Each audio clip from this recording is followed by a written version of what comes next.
So I'm going to talk to you about hijacking build pipelines. I'm Kyle, and this is Greg, and we both came from Rackspace.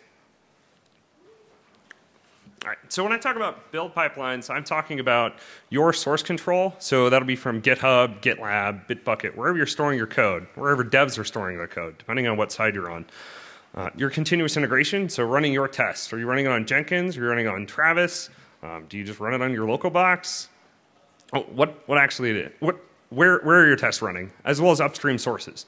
Talking NPM, PyPI, Ruby gems, all of those.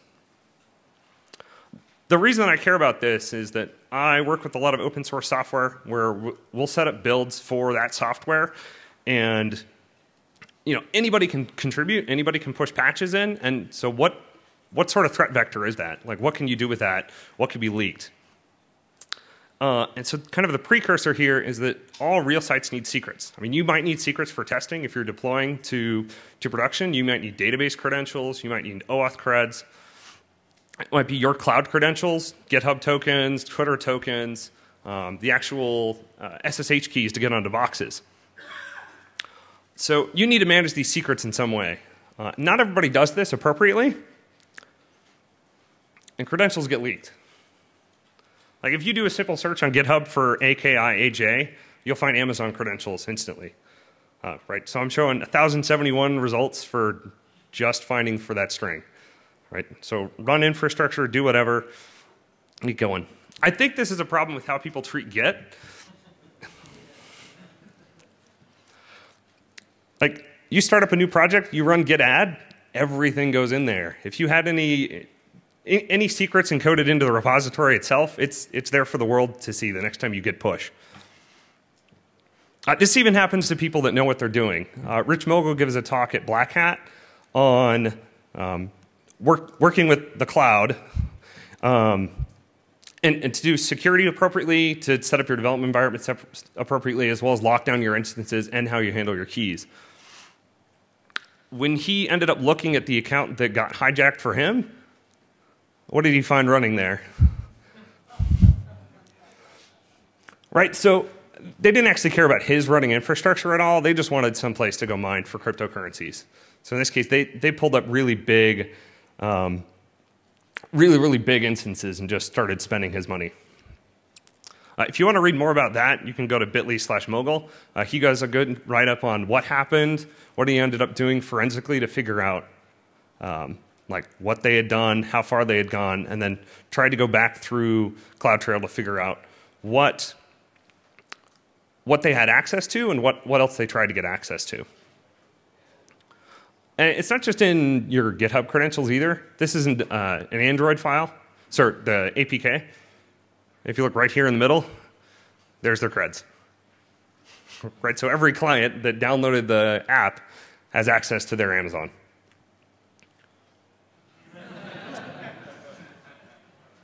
All right, so what other fun can we do with cloud credentials? Right, I can spin up new servers. I can take down their servers. I can redistribute DNS and load balancers. Maybe you have another node that you want to put into the mix. I can remount volumes. If you're on Amazon, right, you've got your cloud server and it has a EBS volume on it. You disconnect that, connect it to a separate, like you've got their server and their EBS volume, connect it to your own, add your SSH key, connect their volume back in. Now you have SSH access on their box.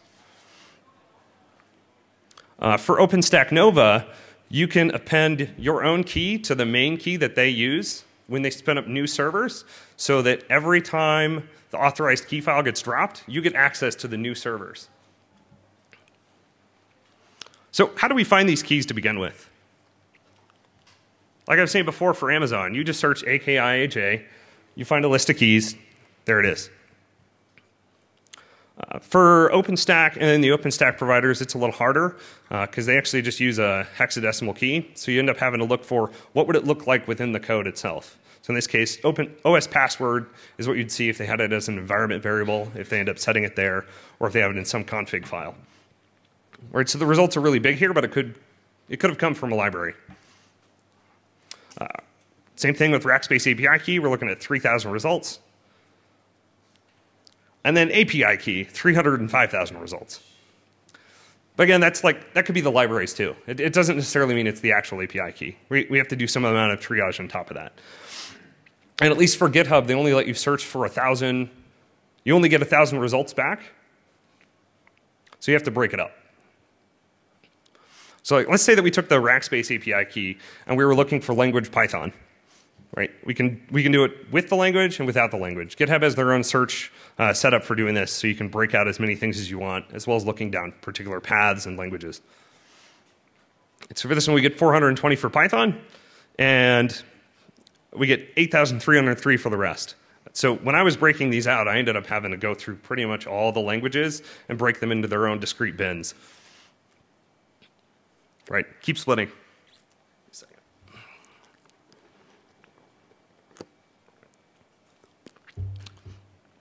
So couldn't we just let people know when they fuck up? Like, those are all there. Their emails are attached in GitHub. So we created a project called GitSecNanny. It searches repositories for those same security oops. Email the original committer and the owner of the project. I'll let them know how to revoke keys, and then also how to panic, because the responses were varied for this. People were like, wow, thank you. How did you find these? Oh, you're such a savior. And this is only a testing project. Testing. Is it your testing credit card?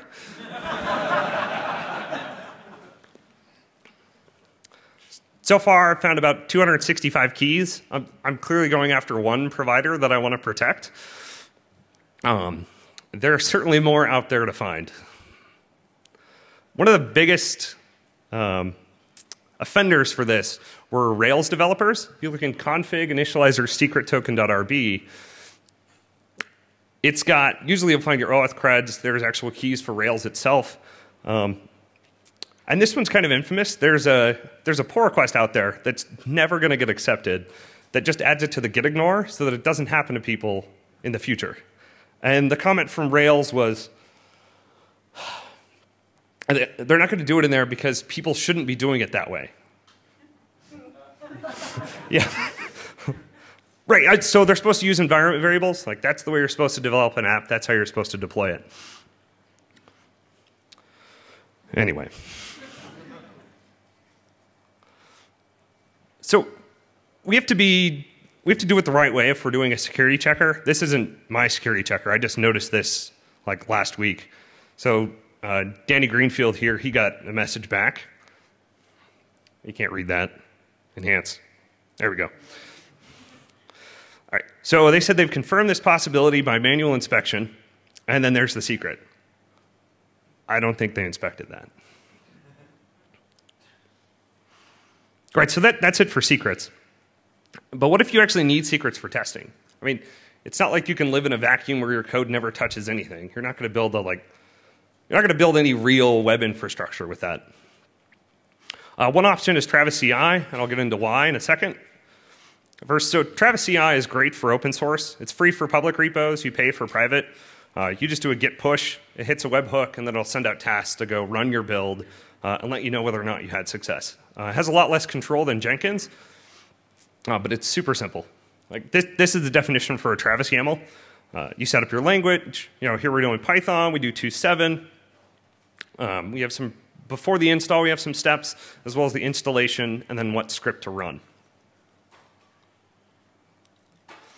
They have this neat thing called encrypted secrets, though. Like, you put the secret on the web, out in the open. So I was curious if I could use this. And so all this does is it sets up an environment variable that can be used later. So could we leak those decrypted secrets? Like, where do they come out? How do I get the secrets out? All right, so let's say that we open a pull request, and we're going to go ahead and try to echo out their environment variable has the secret.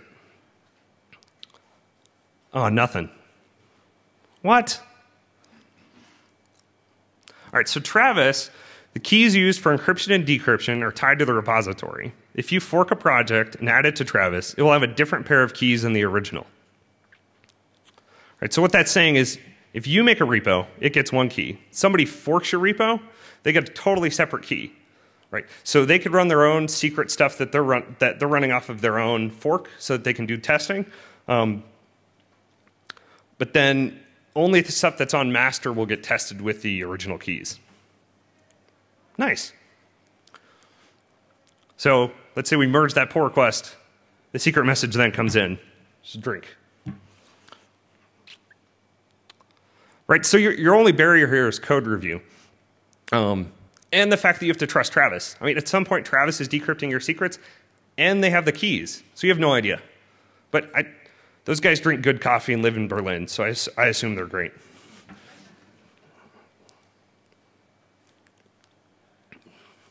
All right, so now we'll talk about Jenkins, and I'll pass over to Greg.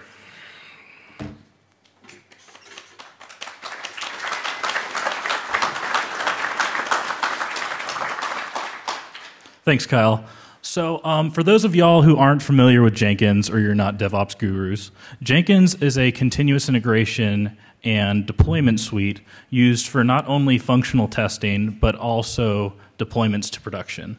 So even if you're not a Jenkins user, if this is something you've never heard of before, why do we care about Jenkins? Well, Jenkins is the road to production.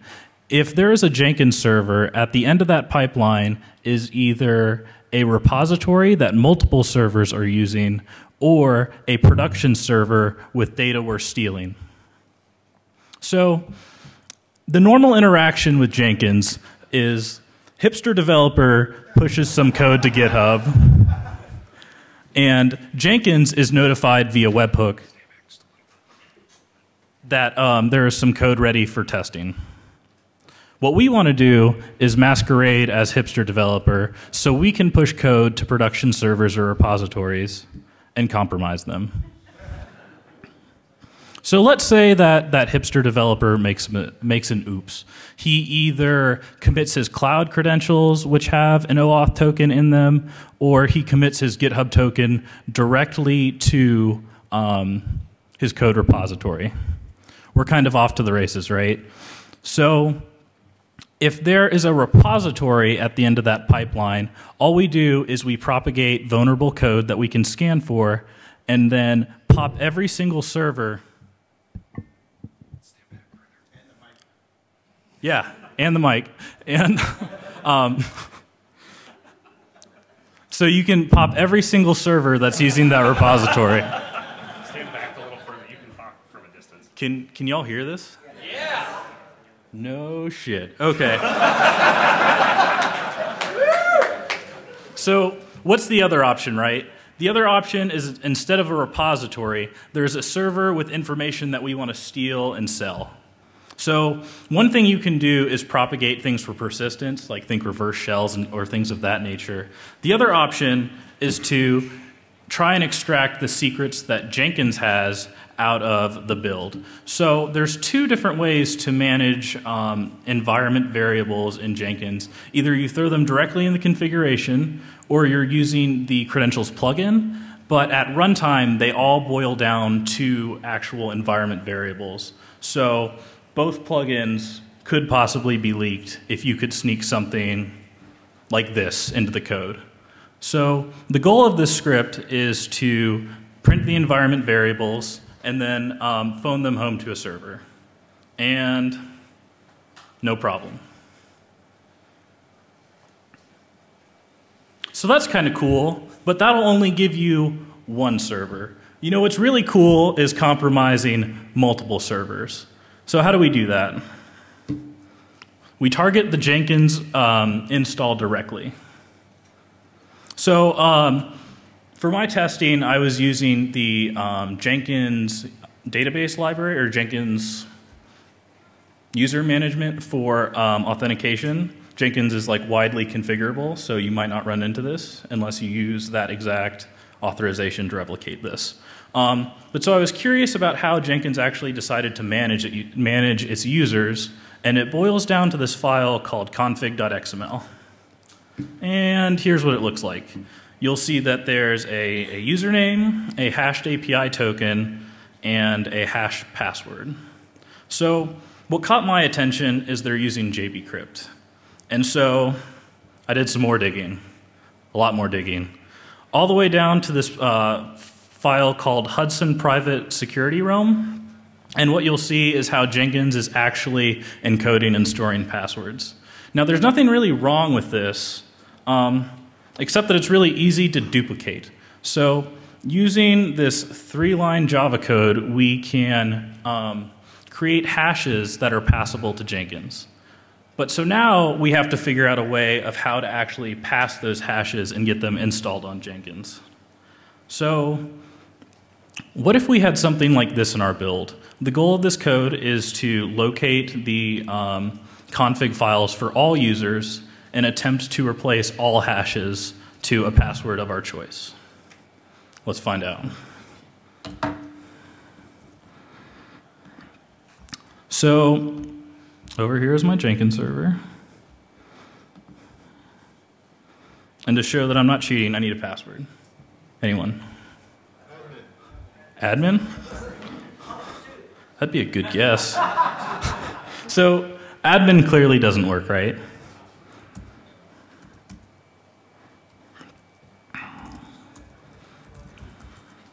But so what I do is I go over to my Java code.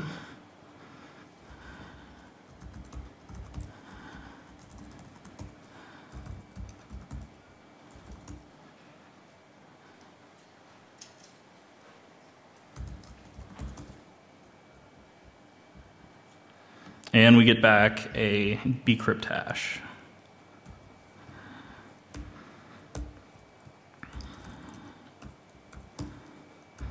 So then we go over to the compromised repository.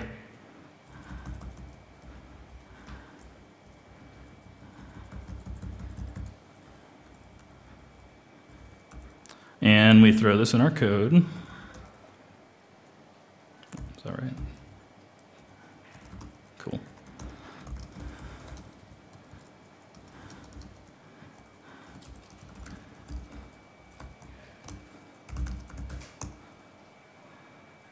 That shouldn't happen.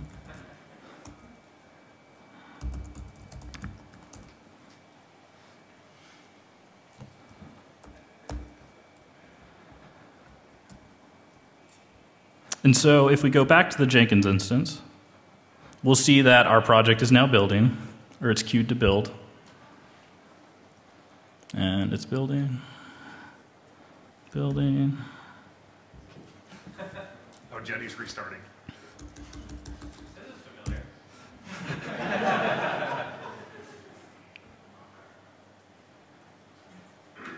So part of the reason that it's going through this right now is in the script is a command to restart because you have to refresh the file. And boom. We can then...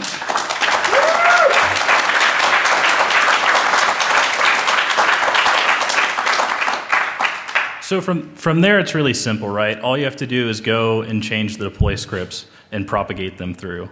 The other thing that I wrote, just so, oh yeah, thankfully it worked too. I'm always scared of live demos. The other thing that our script did is phoned home all the users that Jenkins has. So I wouldn't even have to know username admin. I mean, it's right there for me to take. Oops. Yes, maybe. Not in this room. They kick you out. But so there is a catch to this technique in that this config file is only stored on the master node of Jenkins. So if builds are allowed to run concurrently, that's really good news for us. All you have to do is add a sleep function to your malicious code to put the nodes to sleep, and boom, back on master. If you're not allowed to run concurrent builds, you're going to have to get creative. One of the options is to just keep committing. That's because we know that these people that we've compromised are developers, and they're going to be executing other builds. The other thing that you can try is, with the compromised credentials, commit other repositories and push other repositories to try and trigger other builds on Jenkins. But what if there aren't any oopses, right? What if we really want to compromise this deployment system because at the end of it is 100,000 servers that the repository or 100,000 servers that are consuming the repository. Or maybe you have like a vendetta against someone and you just really want to get into their production boxes. Well, one thing that can help you out, or the low-hanging fruit in this scenario, is that they're doing automatic pull request building, which basically means they're taking all the pull requests they get and they're building them before they decide to push them to master or merge them into the repository. Now, from a security perspective, that sounds pretty stupid, right? Like, why would you ever run code that you have no idea what it does? Well, the nice thing about Jenkins is if you were to do this, it would tell us first if it was functional, and two, how the performance compared to previous versions of the code. So there's definitely an argument to be made for doing this. I mean, I'm glad I don't develop because I would probably do this.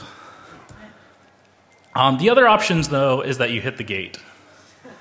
And you get this notification from Jenkins asking for one of the admins to verify the patch.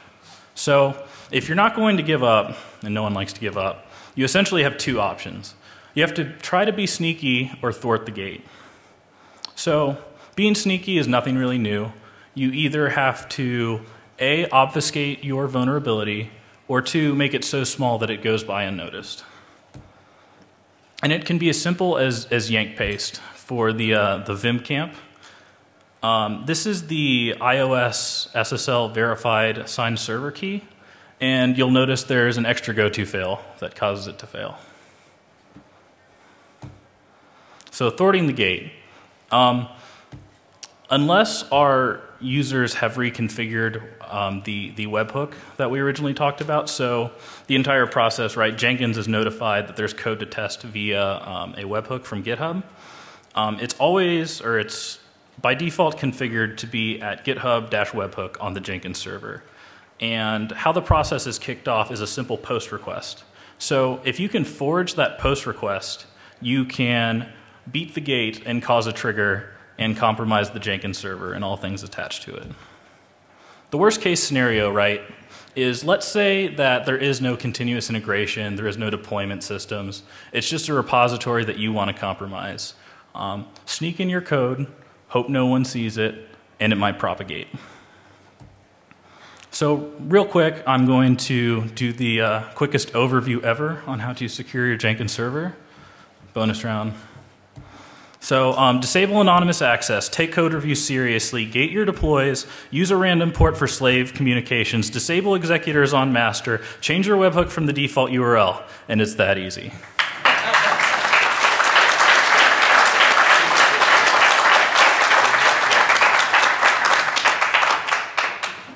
So we can take questions. If anyone has questions, come up to the mic.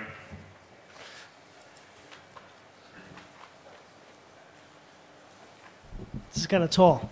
I noticed that Jenkins failed. I don't really have a question, I have a suggestion. There's a URL you can hit on the Jenkins master that will make it reload all the files without restarting. So nobody will tell. Nobody will be able to tell that you just did that. Well, so you have to be authorized for that. Hey, that's my question. You back off. No, so yeah, you're absolutely right. There is a reload URL in the Jenkins server, but there's two problems with that. A, you have to be authorized, and B, you have to know where the Jenkins server is. So this is actually like a blind injection, right? Like I don't even have to know where the Jenkins server is because it'll phone home that information to me. Okay, thanks. Anyone else? Anyone? Anyone? No, I know you. I'm not taking your questions. Thank you all so much for coming. Feel free to come up and talk to us.